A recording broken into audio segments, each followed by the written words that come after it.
the tax plan. Why doesn't it appear on its face to do more to help small business?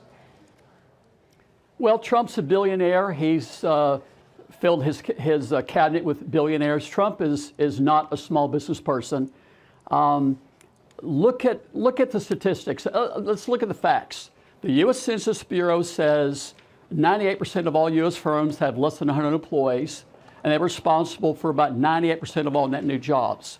So Trump said he'll be the greatest jobs-producing president God ever created, but you'll notice a complete lack of policies focused at the 28 million small businesses that create 98% of the net new jobs. Well, in fact, I'm going to push. First off, Trump, I would say, is a small business person. As a matter of fact, he owns companies like hotels. They own, they employ. I mean, he's not a huge corporation. That aside, that's a different debate.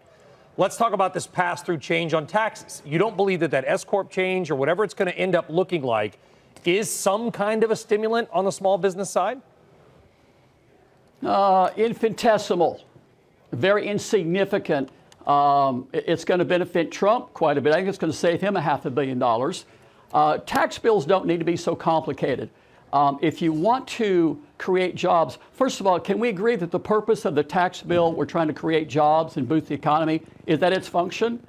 Is that what we're trying to accomplish? Yeah, I think so, because you often hear politicians, Lloyd, say, and which is wrong, by the way, or at least it's a misnomer, they say small business is the job creator. Not really true. New business is the job creator, and new businesses by default tend to be small. We know from the Kauffman Foundation in Kansas City that startup density of small businesses is around a 20-year low. I mean, for whatever reason, people just aren't starting up small businesses. Sharon, let's go to you. You've just taken the pulse of a bunch of business owners. Millennials, I guess the good news is are more optimistic as a group. Do you think we're going to see, based on your results, a new round of job creation anytime soon? Company creation? They are, and thanks for having me today. We survey our clients twice per year, and the results are in, and our clients are very optimistic about what's happening in the economy and what we're seeing as a result of the activity in the local markets that we serve. So what has that caused these businesses to do then if they're more optimistic? But are they optimistic but still sitting on their hands when it comes to taking out new loans and hiring people? Well, the hiring, we're at a low as far as unemployment rate. So small businesses are the job creators. They are the innovators. They are the backbone of our U.S. economy.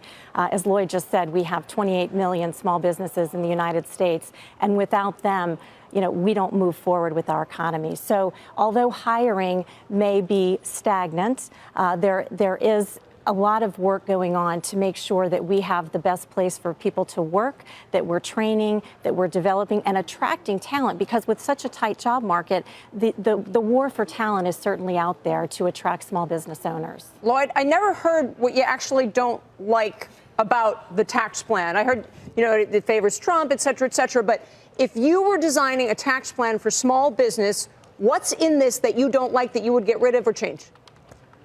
Well, it's too complicated, and there's too little in there for small businesses. Again, 98% of all U.S. firms have less than 100 employees. You already said that. When you say there's too little, what should be there? Why don't we just say, let's cut the taxes for all companies with less than 100 employees? If you're trying to create jobs and boost the economy, we want a simpler tax laws. How's it written right now for small companies? What is it right now in the tax bill? I'm sorry, say it again? In the tax bill, as you've seen it as it stands right now, how is it for small companies? What's in there? I think 1.6% of small businesses will benefit in some way. But that's insignificant. That's statistically insignificant. Sharon, what I thought he was going to say was that this issue of the first 70% being counted as ordinary income and then only the final 30% actually being able to be a pass-through, which is what Kate Rogers highlighted in her piece, would be the most problematic for small business owners, right? Yes, I mean, and again, this we still wait and see. We don't know what's going to actually happen, so we still have to wait.